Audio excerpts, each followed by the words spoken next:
Tapi yang terjadi hari ini adalah selalu saja kita mencari-cari kesalahan orang lain. Disitulah dibutuhkan dua hal, akhlak dan ikhlas. Apa itu akhlak? Akhlak itu adalah melihat kebaikan dari keburukan orang lain. Sementara ikhlas melihat keburukan dari kebaikan diri sendiri. Saya selaku ustadz belajar banyak bagaimana Pak Jokowi bersabar. Di satu sisi begitu baiknya beliau, banyak orang yang diangkat derajatnya, diberikan peluang, tahu-tahu menjelek-jelekkan. Dan beliau sabar Pak.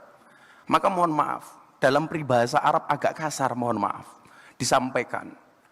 At'imil kalba salasa ayamin, sayadkuru kafi salasi sanawatin.